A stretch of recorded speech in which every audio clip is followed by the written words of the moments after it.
Hi everyone, this is Kumar Sanju sir, and once again I warmly welcome you all in today's session. This is going to be the test series number 9, and here in the test series you are going to get the 50 most important questions. But before starting the session, here I would like to wish you a very happy Valentine Day to all the married couples, not to singles, right? And it's my humble submission to the married couples that when you are going to your house in the evening, you must bring a beautiful gift for your couple. Otherwise, Balin will play a vital role. You know? हाँ, तो married couples को ध्यान रखना है भाई, gift लेके जाना है, अन्यथा की स्थिति में वेलन टेलन डे हो जाएगा आपका। तो चलिए शुरू करते हैं बिना किसी देरी के। ये रहा, देखते हैं क्वेश्चन नंबर 1 हमारी स्क्रीन के ऊपर है। यहाँ पूछ रहा है कि which statement is not true about William Shakespeare. देखिए, हमको और आपको सबको पता है भैया जी कि विलियम शेक्सपियर अपने आप में एक बहुत बड़ा राइटर है, और इसके बारे में जितना ही आप कम पढ़ पाए उतना कम ही रहता है। लेकिन हम आपको टेस्ट के माध्यम से आपको वो सारे इंपॉर्टेंट क्वेश्चंस और फैक्ट्स करा रहे हैं जहां से क्वेश्चन बनाए जा सकते हैं। तो उसी में से एक ये है। यहाँ पहला ऑप्शन कह रहा है कि he is often called the England's national poet. आपको ढूंढना है इसमें से कौन सा सही नहीं है। जब भी प्रश्न पूछा जाए, नॉट अगर पूछा उसको सर्कल कर दिया करो, तो आपको समझ में आएगा कि आपसे पूछ क्या रहा है। तो पहला कह रहा है कि उनको हमेशा इंग्लैंड का नेशनल पोएट बुलाया जाता था। तो भैया जी आपको पता होना चाहिए कि हाँ, ये बात सही है, बुलाया जाता था। और he is called the bird of haven. तो भैया जी ये भी आपको पता है कि इनको बर्ड ऑफ हेवन जो है बुलाया जाता था।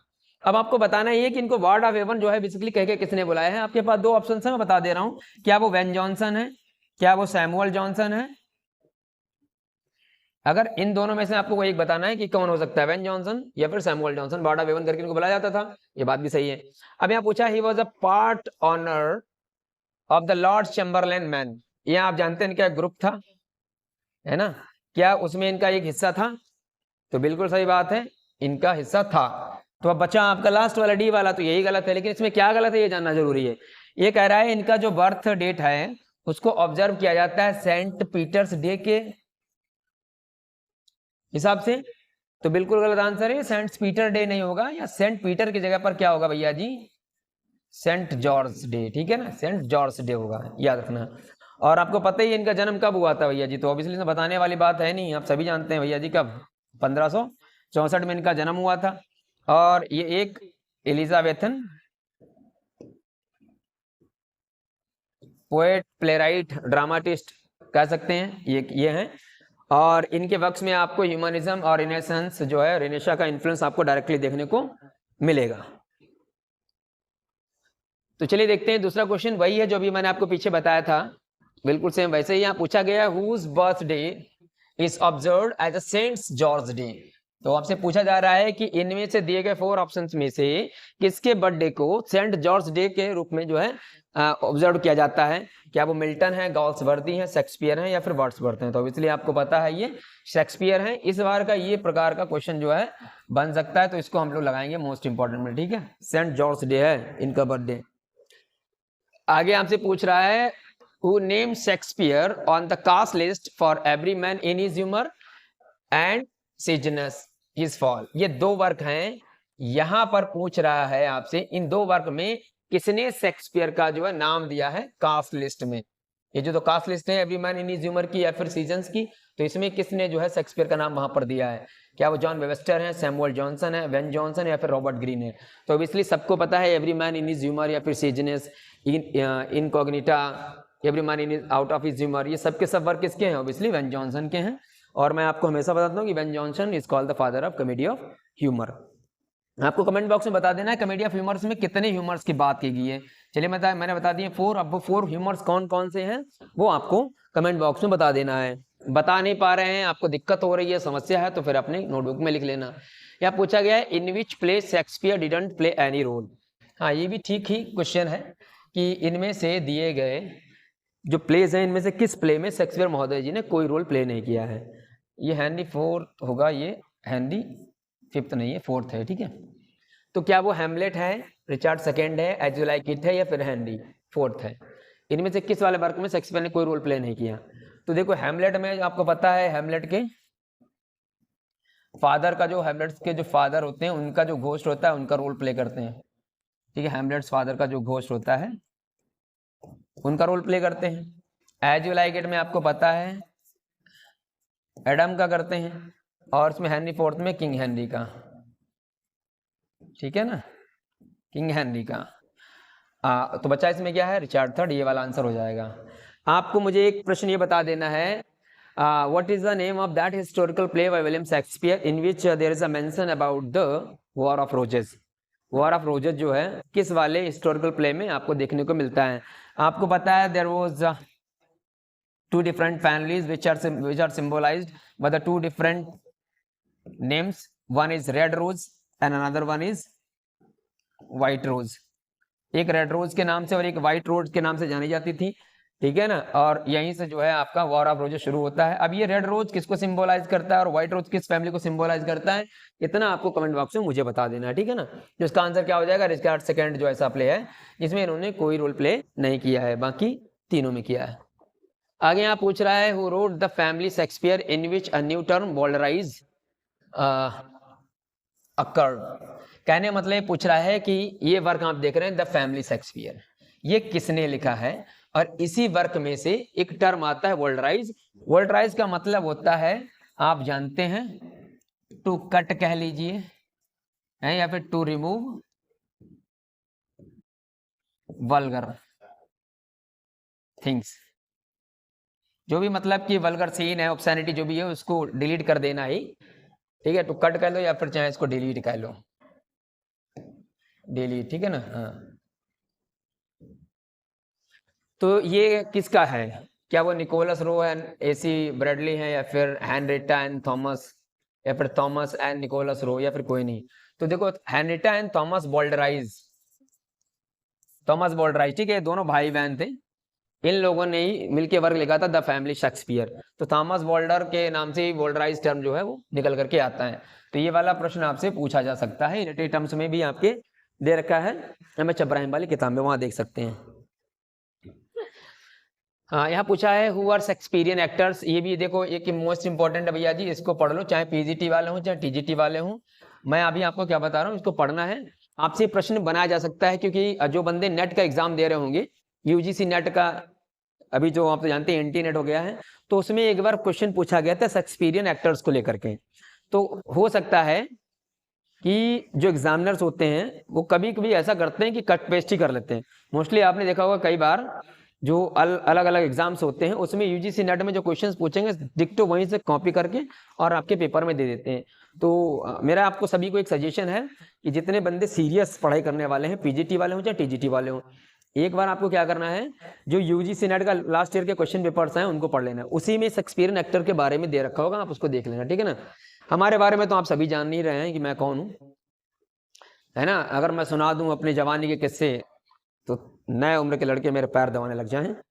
बात है कि देखो भैया जी, हमारे बारे में आपको बताना चाहिए कि 2 बार मैं नॉट क्वालिफाई हूँ, असिस्टेंट प्रोफेसर जीडीसी का, असिस्टेंट प्रोफेसर हायर आपका जो है हायर वाला उसको, उसके बाद में LT exam, PGT Navodaya, TGT Navodaya, GIC lecturer, LT, army public school का पीजीटी, मतलब there are so many exams I have qualified. तो उसमें बताने की जरूरत नहीं, जो मुझे जानते हैं पहचानते हैं वो मानते हैं। अभी अगर आप लोग नए हैं तो देख ही रहे हैं, धीरे धीरे आपको भी समझ में आएगा। जितना मैं करा रहा हूँ पेपर में यहीं से आएगा, ये बात आप दिमाग में बैठा लो, ठीक है। उसको सही से लगाना, सीरियस बिना स्किप किए हुए हैं। तो यहाँ पूछा शेक्सपियरियन एक्टर कौन से भैया, हेनरी इरविन है, कैथराइन है, थॉमस वेटरटन है, थॉमस एल्वुड है, या फिर जॉन गैलगुड एंड हेनरी इरविंग है, या फिर डेविड गैरिक एंड कॉन्डेल है। तो इसका आंसर हो जाएगा सी, जॉन गैलगुड एंड हेनरी इरविंग। ये मोस्ट इंपॉर्टेंट में लगा लूँ। आपने नाम सुना होगा डेविड गैरिक का, इनके बारे में आपको बताना है, डेविड गैरिक एंड रिचर्ड बर्वेज,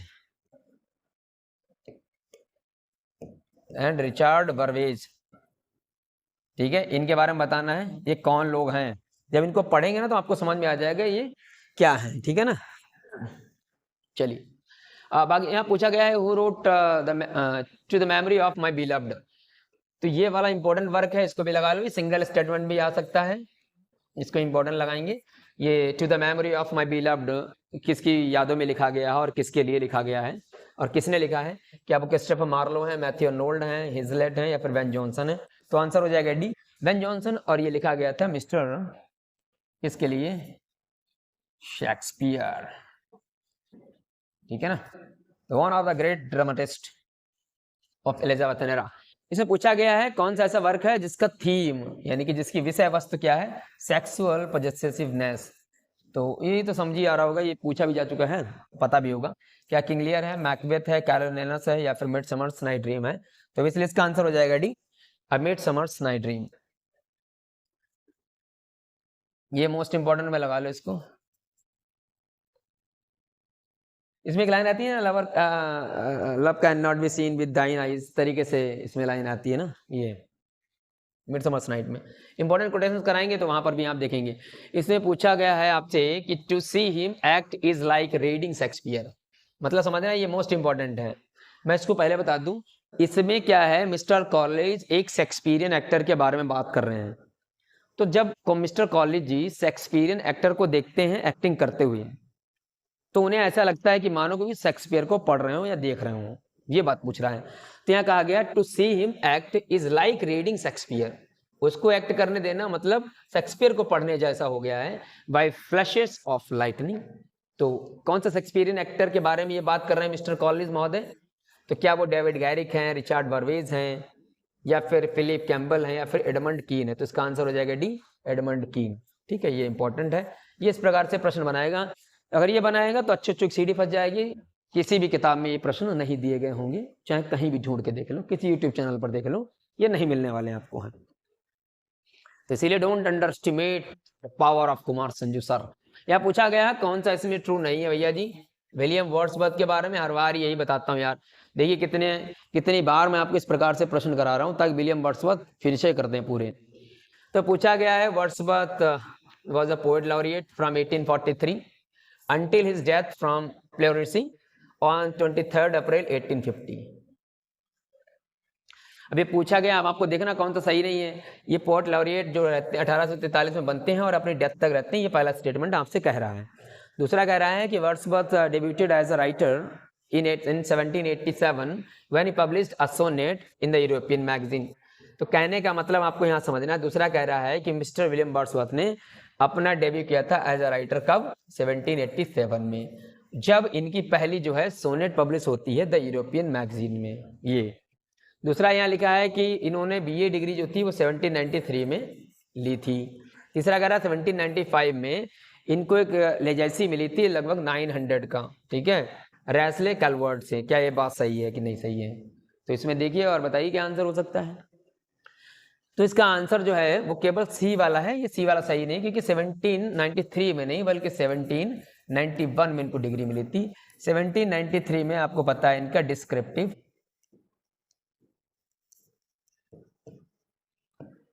स्केचेस आता है और एन इवनिंग वॉक करके इनका एक वर्क है, वो 1793 में आता है। 1795 में एक और इंसिडेंट होती है, क्या होती है ये भैया जी, इनके कॉलेज से जो है मिलते हैं 1795 में, ठीक है ना, ये आप समझ लो। तो ये सारे के सारे इंपॉर्टेंट हो गए। अब आपसे पूछ लिया जाए इनकी यूरोपियन मैगजीन में जो इन्होंने डेब्यू कब किया था एज अ राइटर, तो 1787 लगा देना, ठीक है ना, ये आपको ध्यान रखना है। चलिए ठीक। अच्छा एक चीज मुझे और भी बता दूं, वर्ड्सवर्थ का जो द प्रिल्यूड था बेसिकली उसको पब्लिश किसने कराया था? What is the name of that person who got published the prelude? किसने पब्लिश कराया था? इतना कमेंट बॉक्स में बता दो, इतना छोटा सा आंसर है यार। और एक चीज और भी समझ लो, विलियम वर्ड्सवर्थ ने टोटल कितने सोनेट लिखी हैं? तो आपको पता होगा 523। चलो ये बता दिया मैंने आपको। अब इसमें पूछ रहा है आपसे एक क्वेश्चन और बताना, चलिए बाद में पूछेंगे, स्लिप हो गया दिमाग पर से। Which statement is not true about the excursion? ये मोस्ट इंपॉर्टेंट में लगाना भैया जी, द एक्सकर्जन के बारे में कौन सा स्टेटमेंट सही नहीं है। अब देखो मैंने आपको द एक्सकर्जन के यहाँ पर 4 ऑप्शंस बनाए हैं, मतलब कि है अगर एक भी सिंगल या इंडिविजुअल कह सकते हैं, अगर प्रश्न पूछ लिया गया एक्सकर्जन से तो सारे फैक्ट्स हमने यहाँ पर दिए हैं, आपका गलत नहीं होगा, आराम से उसको कर पाएंगे। तो ये पूछ रहा है एक्सकर्जन के बारे में कि क्या ये सेकेंड पार्ट है डायरेक्टली उसका, excursion is the second part of recluse, ठीक है ना, एक्सकर्जन क्या है, सेकेंड मैंने दूसरा हिस्सा है रेक्ल्यूज का। This work is arranged in 9 books, इसमें 9 किताबें हैं, द एक्सकर्जन में 9 किताबें हैं क्या।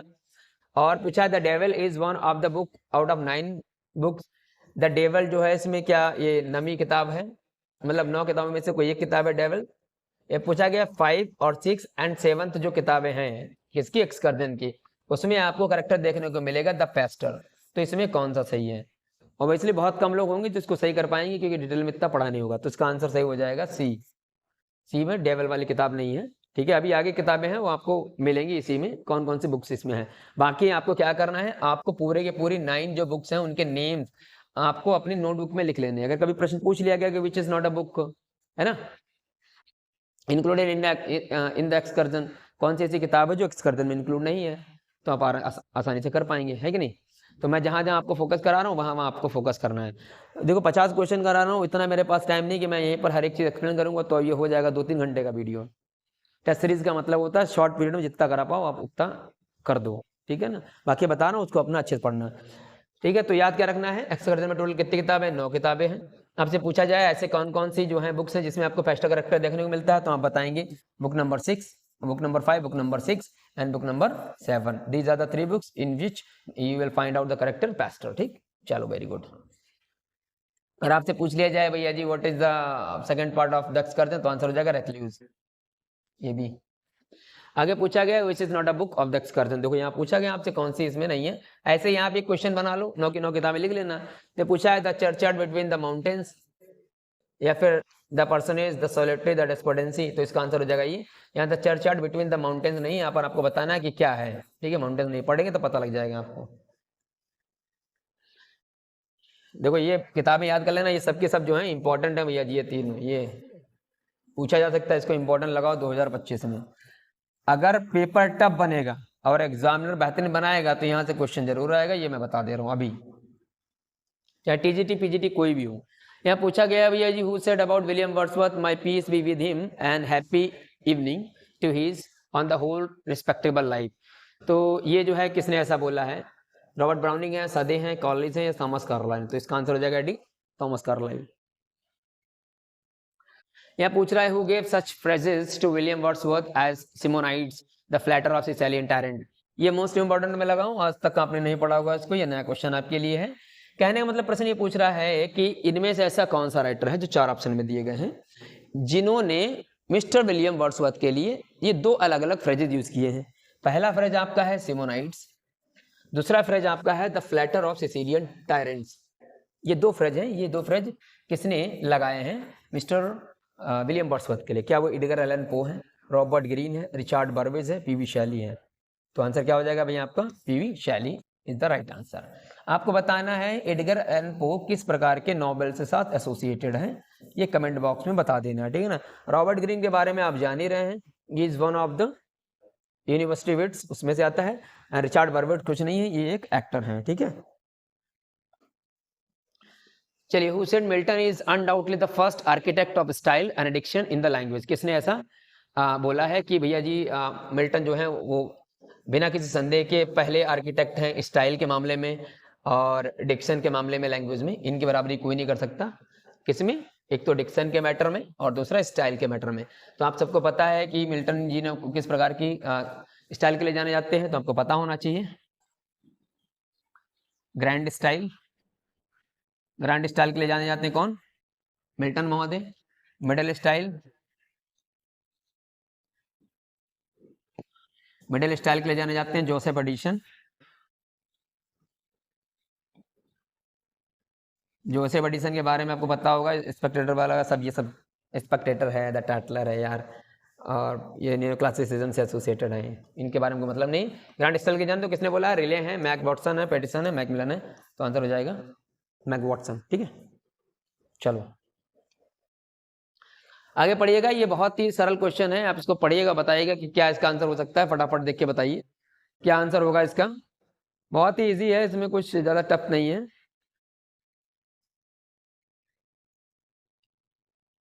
फटाफट बताइए भैया जी। चलो नहीं, यहाँ पूछा गया कि मैरी पॉवेल के साथ शादी की थी इन्होंने क्या 1647 में, और कौन सा सही नहीं है बताना है। दूसरा है कि इन्होंने शादी की थी कैथरीन वुडकॉक से 1658 में, और एलिजाबेथ मेंसल के साथ शादी की थी 1663 में, और he had a brief rustication from university, क्या कुछ समय के लिए उनको यूनिवर्सिटी से रस्टिकेट कर दिया गया था, कौन सा इसमें सही है, मतलब गलत है। तो अब इसलिए देखिए, आप मैरी पॉवेल के साथ शादी की थी, बिल्कुल है, 16 की थी। कैथरीन वुडकॉक के 1658, ये गलत है, 1658 नहीं है, ये 1656 है ये। और लीजा बेमेंतल के साथ में 63 में की थी। और हाँ, इनको रस्टिकेट किया गया था, कब किया गया था? तो 1900 बता रहा हूँ, 1626 में, ठीक है, 1626 में इनको रस्टिकेट किया गया था। अब यहाँ देखो इनकी 3-3 शादी हो रही है, यहाँ बताओ भला एक आदमी की नहीं हो रही है, क्योंकि हमारे यहाँ पर सेक्स रेशियो कम है, आप जान ही रहे हैं, है कि नहीं? चलो भाई, ये वैलिड था, यहाँ इनवैलिड है, हमारा बहुत होगी। आगे बात करते हैं, यहाँ लिखा है which work was not composed by Milton while he was in Cambridge. मतलब पूछ रहा है कि कैम्ब्रिज के टाइम पर इन्होंने कौन सा जो है वर्क नहीं लिखा था, ये पूछ रहा है। ये पहला है on the morning of Christ nativity, दूसरा है ऑन शेक्सपियर, तीसरा है on the arriving at the age of 23, और चौथा है कॉमर्स। तो कौन सा इसमें आंसर होगा? तो इसलिए इसका आंसर हो जाएगा डी, ये नहीं लिखा था, ये 1634 में आता है, ठीक है ना। और आपको पता होना चाहिए कौन सा पीरियड था। कमेंट बॉक्स में बताइएगा कैमस किस पीरियड से एसोसिएटेड है मिल्टन महोदय जी के। चलो ये जी पूछा है which poem was not composed during Horton period. आपको पता है हॉर्टन पीरियड में कौन सा इसमें वर्क नहीं लिखा गया? यार ये तो पता ही होगा भाई, इतना सरल है यार। लगाओ लगाओ मेरे लाल, मेरे लल्ला, कौन सा है हॉर्टन पीरियड का नहीं है मेरे भैया? L'Allegro, Il Penseroso, commerce of education, कौन सा नहीं है? अगर पब्लिकेशन डेटा आ रहे होगे मेरे लाल तब हम कर लेंगे आप। तो और ऑब्वियसली यार ऑफ एजुकेशन नहीं होगा मेरे भाई, ऑफ एजुकेशन 1644 में आता है यार भाई। और आपका हॉर्टन पीरियड कितना रहता है? 1637 तक रहता है, कहीं पर 38 में मिल जाएगा। चूचू चूचू मुंह लवल लवल मत करना। बाकी देखो ये आपको पता ही है भैया जी, ये क्या है? ये दोनों कैसी पोएम है? सिस्टर पोएम है। और ये कॉमर्स क्या है आप समझ ही रहे हैं। ये इसका थीम बताना कौन सा थीम है? What is the theme of commerce? Theme theme बताओ, थीम इंपॉर्टेंट हमारे लिए।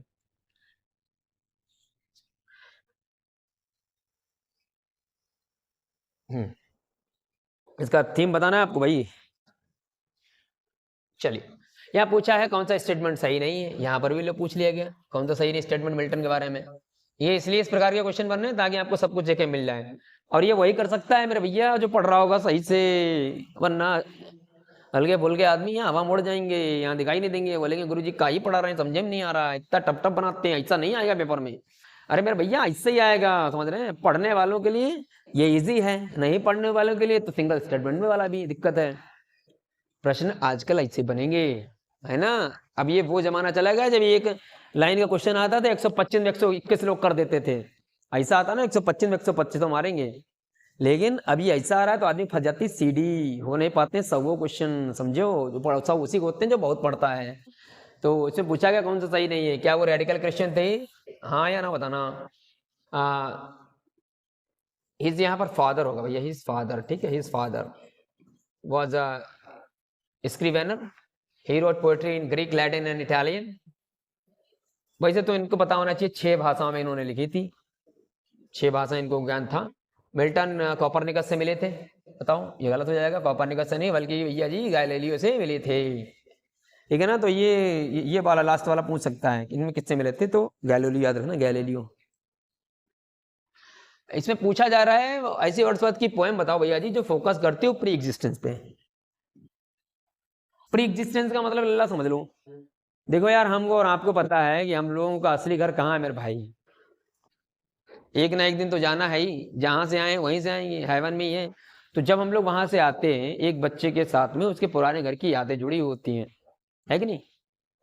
तो अब उन यादों को दूर करने के लिए क्या करता है ईश्वर ने, क्या करा है, दुनिया को इतना सुंदर सा बना दिया है ना। विभिन्न प्रकार के संबंध इसमें हो गए, इतनी वस्तुएं, इतनी जो है अट्रैक्टिव नेचर, इतना बेहतरीन जो है सब कुछ डेकोरेट कर दिया है, अर्थ को फिल कर दिया है, अर्थ के लैब को विभिन्न प्रकार की सुंदर चीजों से फिल कर दिया है ताकि आदमी यहाँ पर आकर के इसमें फंस जाए और ऊपर वाले को भूल जाए, प्री एग्जिस्टेंस को भूल जाए, ठीक है। तो अब तक बात समझ में आ गई होगी किसकी बात हो रही है, कट इंटर्न अब्बे है, या फिर ओडन इंटीमेशन एंड इमोर्टैलिटी है, या फिर वी आर 7 है, या फिर the world is too much with us है। इसका राइट आंसर क्या होगा? B, ode on intimation and immortality, right. So you have to tell me the question that whose son was mentioned in Ode on Intimation and Immortality. Ode on Intimation and Immortality में किसके बच्चे के बारे में बात की गई थी? 6 year darling वाला है क्वेश्चन, पढ़ा होगा तो पता होगा। 6 year darling कौन था उसमें बताओ। यहाँ पूछा गया भैया जी, which writer responded with his own poem Dejection and Ode in April to Ode on Intimation and Immortality। अब आपको इसमें दो प्रश्न मैं बता दे रहा हूँ। प्रश्न ये कह रहा है कि जो डिजेक्शन एंड ओड है, ये एक ऐसा वर्क है जिसमें odd on intimation and immortality के रिस्पॉन्स में इसको लिखा गया था। तो अब आपसे पूछ रहा है कि डिजेक्शन एंड ओड किसका वर्क है, क्या वो सदे का है, वर्ड्सवर्थ का है, या फिर कॉलरिज का, या फिर शॉ का। तो आंसर हो जाएगा इसका कॉलरिज, ठीक है ना।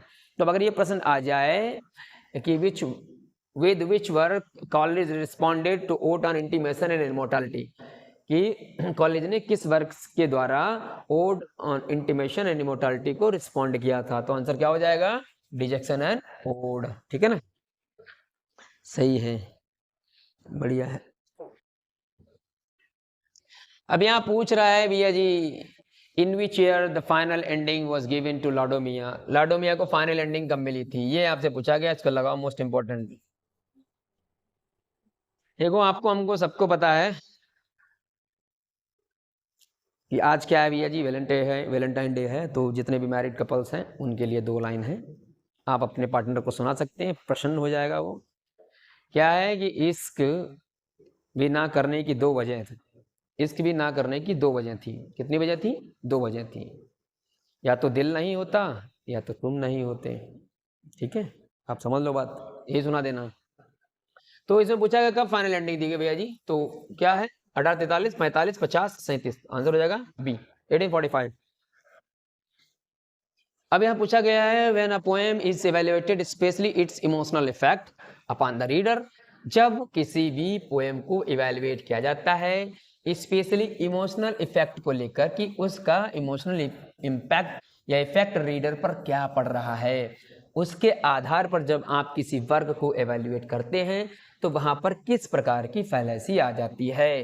फैलेसी का मतलब मेरे लल्ला होता है फॉल्ट। क्या होता है, फॉल्ट, यानी कि गलती। यार ये बात तो सही है, किसी की भावनाओं में बहकर के कोई भी अगर व्यक्ति काम करेगा मेरे भैया, तो वो तो गलत ही होगा। भावनाओं में नहीं बहकना चाहिए। One must be emotionally stable. Emotionally stable होना बहुत जरूरी है। आजकल जो आप देख रहे हैं, आजकल जो खिलवाड़ हो रहा है वो इमोशंस के कारण ही हो रहा है। लोग इमोशंस में बह जाते हैं भैया जी, वो जब आप समझिए उनका लाइफ और करियर खत्म ही हो जाता है। मेरे बाबू मेरे सोना करके सब खत्म। इमोशंस पे कंट्रोल करना चाहिए। पर must be mature enough to think what is right and what is wrong, right, and how he और शी आर अवेलिंग, है ना, the opportunities which you are providing them, whether that particular person thing is beneficial for you or not, you must decide, है ना। यही बताया गया यहाँ पर भी है। जब कोई आदमी ये जज करना चाहे कि उसकी पोएम कैसी है, कैसे, कि जो राइटर उसको पढ़ रहा है उसके ऊपर उस पोएम का क्या इफेक्ट पड़ रहा है ना, तो जो है वो भी अच्छी है या फिर वो पोएम अच्छी है। जैसे अभी आपने देखा होगा सनम तेरी कसम 2 मूवी आई है। अब जो भी देखने जा रहा है उसका इतना ज्यादा जो है मार इमोशंस आदमी की बाहर आ जा रही है। आदमी वहीं रोने देखने चिल्ला रहा है, जिसका प्रेम जो है चला गया वो वहीं पर रोने लग रहा है, मार पीटने लग रहा है।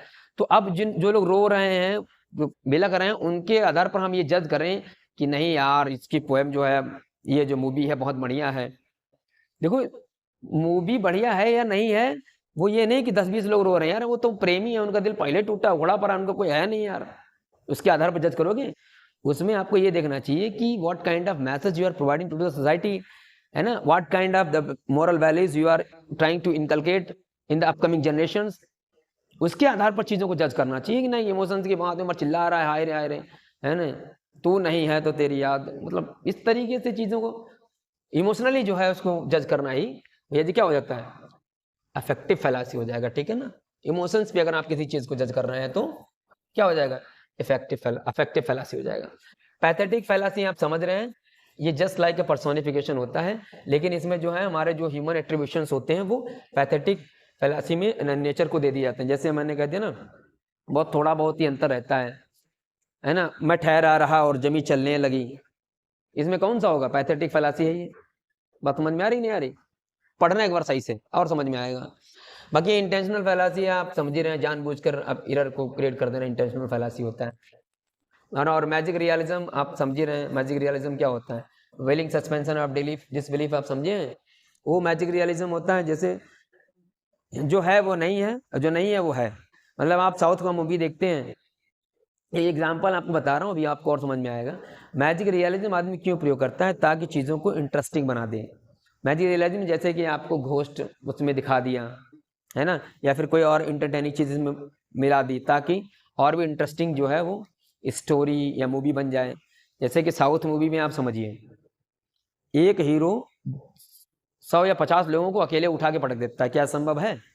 नहीं है। लेकिन फिर भी हम लोग जब मूवी देखते हैं तो हम उसका एंजॉय करते हैं, है कि नहीं है? लेकिन हमको पता है कि वो सत्य नहीं है। बिल्कुल वैसे होता है मैजिक रियलिज्म। ठीक, बाकी इसको पढ़ लेना, आपको बताना who coined the term intentional fallacy. यार पढ़ा चुका हूँ इतनी बार, इसको बता देना भाई। आगे लिखा है fable is a literary term which can be applied to.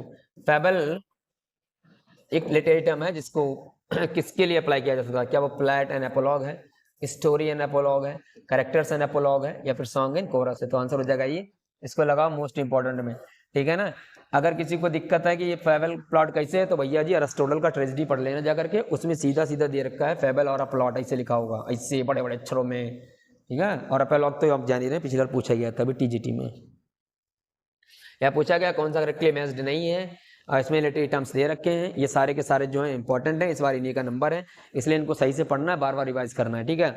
पूछा गया है an example is a story told as a particular instance of a general theme in a religious ceremony. मतलब समझिएगा कुल मिलाकर के example is closely associated with religious ceremonies. Religious का मतलब धार्मिक जो गीत वगैरह होते हैं उससे संबंधित होता है एग्जाम्पल, बस खत्म, इतना याद रखना है। पैरेबल क्या होता है? Parable is a very short narrative about human beings. Parable किससे संबंधित होगा? ह्यूमन बींग से होगा, ठीक है, याद रखना ये, ठीक है। Presented so as to stress the toxic analogy और अ पैरेलल। कहने का मतलब आप पैरेबल में ह्यूमन करेक्टर्स होंगे और उनसे एसोसिएटेड होगा ये। ट्रिक स्टार क्या है?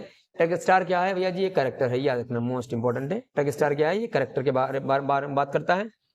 इसके अंदर इस प्रकार से कैलिबर होता है कि अपनी बात से लोगों को मोहित कर सकता है, यानी कि इसके अंदर गिफ्ट ऑफ गैम। तो इसमें कौन सा सही नहीं है? डी, सबके सब सही है, यानी कि यहाँ पर हो जाएगा ऑल आर करेक्ट, इसमें कोई भी गलत नहीं है, सभी सही है। आगे दे रखा है, इसमें पूछा गया भाई जी find out figure of speech है, और इसमें फिगर ऑफ बताना है कि leave, love, lean, alone, peter, patter, इसमें कौन सा है? क्या वो एसोनेंस है, कॉन्सोनेंस है, एलिट्रेशन है, पर्सोनिफिकेशन है? तो इसमें बताइए क्या होगा? इसमें होगा कॉन्सोनेंस। कॉन्सोनेंस क्या होता है आप समझ ही रहे हैं, कॉन्सोनेंस में क्या होगा भैया जी? अब वैसे आपको दिख रहा होगा कि ये आप बताएंगे एलिट्रेशन है, ये आप देख रहे हैं यहाँ पर L L L L L alliteration है। आपको ध्यान देना है कॉन्सोनेंस में क्या होगा, पहले आपको कॉन्सोनेंट साउंड होगा, उसके बाद जो वाउल साउंड्स होंगे वो चेंज होते रहेंगे, आई ओ ई, ठीक, ये देखो सब में चेंज हो रहा है, तो आंसर हो जाएगा कॉन्सोनेंस, ठीक। कॉन्सोनेंस में क्या होगा? कॉन्सोनेंट साउंड होगा, उसके बाद वाउल साउंड्स चेंज होते रहेंगे। वैसे एसोनेंस में होता है, एसोनेंस का उल्टा होता है। एसोनेंस में क्या होगा? वाउल साउंड होगा पहले, उसके बाद में कॉन्सोनेंट्स चेंज होते रहेंगे।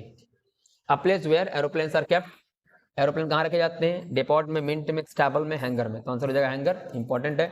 डिपोट में क्या होता है? यहाँ पर व्हीकल्स खड़े होते हैं। मिंट में क्या होता है? कॉइन्स बनाए जाते हैं। स्टैबल क्या होता है? जहाँ पर हॉर्स रहते हैं। चलो आगे बढ़ते हैं। विच इज नॉट करेक्टली मैच, कौन सा सही नहीं है भैया जी? इसमें पूछा गया कौन सा सही नहीं है, देखो ये पूछा गया that can not be remove, जो हटाया ना, जैसे कि इंडेलिबल। दूसरा दैट कॉजेस फॉर फायर और वायलेंस, इंसेंडरी। तीसरा पूछा गया place where leather is made, inimitable. या पूछा गया गिव इट फॉर, मतलब give it tit for tat होना चाहिए, टिट फॉर टैट होना चाहिए, ठीक है, tit, give tit for tat, ठीक है, मतलब जैसे होता है ऐसा। इसमें क्या सही होगा आंसर आपका? तो इसका आंसर जो है वायलेंस देगा, ये वाला सही हो जाएगा बी। इसमें आरसोन होता है, ए आर आर, अरसोन, ठीक, ये होता है, बाकी सही है। रिटेलिएट आप जानते हैं, मतलब दोबारा किसी को रिटेलिएट करना, प्रतिहार करना। ब्लू ब्लड का मतलब क्या होता है इसमें? क्या भी एनीमी है, लोअर कास्ट है, अपर कास्ट है, मिडिल क्लास है? तो ब्लू ब्लड का मतलब क्या होगा? सी अपर कास्ट, इंपॉर्टेंट में लगा लो इसे। आगे स्पिल द बीन्स, इसका मतलब क्या होगा? Destroy the matter, disclose the matter, dismiss the matter, dissolve the matter. देखो इतने क्लोज ऑप्शंस दे रखे हैं, पढ़े नहीं होगे तो लगा ही नहीं पाओगे, तुक्का भी नहीं काम करेगा, तो आंसर हो जाएगा बी, डिस्क्लोज द मैटर। ठीक है, स्पिल द बीन्स। आगे बढ़ेंगे, ब्लू कॉलर क्या होता है? ब्लू कॉलर क्या होता है भैया? जो डिफेम करना, performance, defame personality, manual labour या फिर ऑफिशियल। तो ब्लू कलर का मतलब होता है भैया जी manual labour. C option is right answer. Shoot the breeze इसका मतलब है, शूट द ब्रीज का मतलब क्या है? Do important work, do impossible work, to interact, to dispute. तो आंसर हो जाएगा C, to interact, shoot the breeze यानी कि बातचीत करना। यहाँ पूछा है which line doesn't appear in Tintern Abbey, Tintern Abbey में कौन सी जो है लाइन्स नहीं है इसमें? तो क्या वो as is a landscape to a blind man size, ये भी है। आलवारा मेडोज ये भी है, ये तो सभी आपको याद करनी है, मोस्ट है ये। The anchor of my period था ये भी है। तो बचा क्या है? A power is gone which is nothing can restore. तो ये लाइन वहां की नहीं है, बल्कि ये है इलेजिक स्ट्रेंजा की। ठीक है, इलेजिक स्ट्रेंजा उसकी है। तो इसमें पूछा गया who wrote the these lines, farewell farewell the heart that leaves alone. इसमें क्या है? दैट हार्ट लीव्स अलोन, क्या वो शेक्सपियर है, मिल्टन है, वर्ड्सवर्थ है, गॉस्वर्दी है? क्या इसका आंसर होगा? तो इसका आंसर हो जाएगा सी, वर्ड्सवर्थ। ठीक है ना, चलिए अब इसमें बताइए क्या आएगा? ग्रामर का है, इसमें तो बहुत सिंपल सा है, अपना देख के बताइए क्या आएगा इसमें। ऑप्शन पढ़िए फटाफट और बताइए क्या हो सकता है इसका आंसर। यह पूछा गया है we should not blind the fault of our children. To होगा blind to, blind of, blind for, blind with. तो ब्लाइंड के बाद टू आता है, आंसर हो जाएगा ए। प्रीपोजिशंस अच्छे से लगाने हैं, बार बार प्रैक्टिस भी करनी है, क्योंकि जब प्रैक्टिस करेंगे तभी आपको समझ में आएगा कि किस वर्ब के बाद में कौन सा प्रेपोजिशन आता है। ठीक, यहाँ पूछेगा द टीचर कंप्लेंड, ठीक है, his rude behaviour. Complaint against होगा, कंप्लेंट ऑफ होगा, कंप्लेंट फॉर होगा, कंप्लेंट टू होगा। तो आंसर हो जाएगा बी, कंप्लेंट ऑफ। ठीक है, और कुछ भी कुकू लिवर करने से पहले, कमेंट बॉक्स में ज्ञान देने से पहले एक बार चेक कर लेना, उसके बाद ही ज्ञान देना। ठीक है, ऐसा नहीं फर्जी कुछ भी। एवरीवन डिसगस्टेड, ठीक है, ही जोक्स। डिसगस्टेड के बाद में क्या आएगा? विद आएगा, टू आएगा, अगेंस्ट आएगा, एट आएगा। क्या लगाओगे बताऊं? अब तक तो आप में से विद लगा दिया होगा, लेकिन विद नहीं होगा, टू होगा। अब डिसगस्ट के बाद में विद कहाँ आता है, टू कहाँ आता है? तो अपना ये आपको चेक कर लेना, इसका आंसर होगा बी। ठीक है ना, ज्यादा कुकू को मैं लेवल नहीं, सीधे पहले पढ़ना, उसके बाद में ज्ञान मत मार देना। गुरुजी डिसगस्टेड के बाद भी तो नहीं लगाए। अरे यार पहले देखो सही से, कहाँ विद आएगा, कहाँ टू आएगा, खाली ऐसे ही। यहाँ देखो, तो भैया जी, बहनी जी, ये बताओ कि भैया जी एब्निगेशन का मतलब क्या होएगा? सिनोनिम पूछा गया है, क्या होगा? देखो और बताओ यार, एब्निगेशन का मतलब क्या होगा? हेट होगा, सेक्रीफाइस होगा, एजॉल्ट होगा, या फिर अश्योर होगा? बताओ भाई क्या है, बताओ आप क्या हो सकता है? तो इसका आंसर होगा सेक्रीफाइस, यानी कि त्याग, बलिदान, तपस्या। सफलता, त्याग, बलिदान, तपस्या की मांग करती है बालक। हे वश, यदि तुम्हें सफलता की प्राप्त करनी है तो एकांत वासी बन जाओ, वहां पर अपनी पुस्तकों के साथ प्रेम करना आरंभ कर दो। जब भी आपको समय मिले उसी समय का सदुपयोग करना सीखो। सांसारिक मोहमाया से, रिश्तेदारों से, दोस्तों से दूरी बनाए रखो, क्योंकि तुम्हारे पास सिर्फ 2 ही महीने हैं। इसमें आपके बनने और बिगड़ने के अत्यधिक और प्रबल संभावनाएं हैं। यदि आप अपने मित्रों के साथ में घूमेंगे, टहलेंगे, गाएंगे, नाचेंगे, फिरेंगे और क्या करेंगे, तो आपका भविष्य अंधकारमय हो जाएगा वर्ण। इसीलिए समय रहते हुए अपनी इंद्रियों पर काबू करें और सरस्वती माता में लीन हो जाएं। चलिए यहाँ देखते हैं एवोल्यूशन का मतलब क्या है। क्या वो रिमूव है, प्यूरिफाई है, पॉवर्टी है, एम्बुश है? तो आंसर हो जाएगा एवोल्यूशन का मतलब प्यूरिफाई, यानी कि किसी चीज को पवित्र करना। यहाँ पूछा गया एपेलिशन का मतलब है, सिनोनिम से मतलब same, affair, afraid, title, titular. तो आंसर हो जाएगा सी, टाइटल, शीर्षक, एपेलिशन। यहाँ पर पूछा गया है एंटोनियम पूछा है वैकोलिक का एंटोनियम क्या होगा? Uncivilised, civilised, pastoral, rural. Bucolic का मतलब होता है असभ्य, तो हो जाएगा सिविलाइज्ड। ठीक है, देहाती। इससे पूछा गया, एंटोनी पूछा गया बक्सोम का क्या हो जाएगा? बक्सोम का मतलब होता है मोटा तगड़ा, हैवी, वेलीग्रेंट, टिमिड, थिन, फैट। तो आंसर हो जाएगा सी, थिन। या पूछा गया है कैस्टिगेट का एंटोनियम, कैस्टिगेट का मतलब होता है डांटना, यानी कि और तो मतलब एक तरीके से देसी भाषा में डांटना, आप समझो खाली। तो क्या होगा? Punish, penalise, reward, child. तो हो जाएगा सी, यानी कि पनिश, पेनलाइज और चाइड सभी इसके क्या है? साइनो है। बचा क्या? रिवॉर्ड, वही होगा। आगे पूछा गया है इनमें से, देखो ग्रामर में देखो, इसको पढ़ो एक बार सही से, किस पोर्शन में गलती है देखो भैया। और it takes her a long time to get off the death of her husband. चौथा है नो एरर। पहले में it takes her a long time, ये वाला option, to get off, B वाला option, the death of her husband, C वाला option है, और डी में नो एरर है। कौन सा इसमें गलती है? तो गेट ऑफ नहीं होता है, गेट आउट ऑफ होता है। तो इसमें आंसर हो जाएगा बी, बी गलत है आपका। आगे पूछा गया है, यहाँ पूछा गया है कि इसमें भी आपको बताना है किस पार्ट में एरर है। He had hardly sent me a message, बड़े मुश्किल से उसने मुझे मैसेज भेजा होगा, ये ऑप्शन नंबर ए में है। That his arrival option number B में है। Was scheduled for Thursday option number C है, और ऑप्शन नंबर डी में नो एरर। तो क्या होगा गलत इसका? क्या गलत हो सकता है? बताओ जल्दी, देखो और बताओ, जल्दी बताइए, जल्दी फटाफट, क्या आंसर हो सकता है भैया जिसका?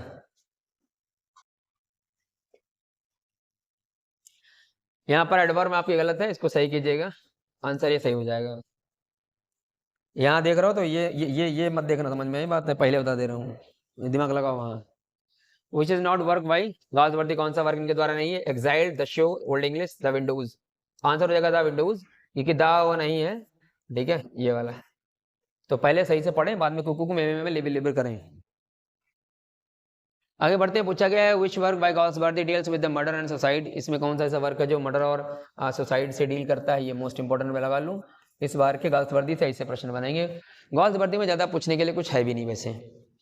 तो ओल्ड इंग्लिश पूछा गया versus first and last, the show and old English, the fugitive and the show, a family man and the eldest son. तो आंसर हो जाएगा A, the old English versus first and last.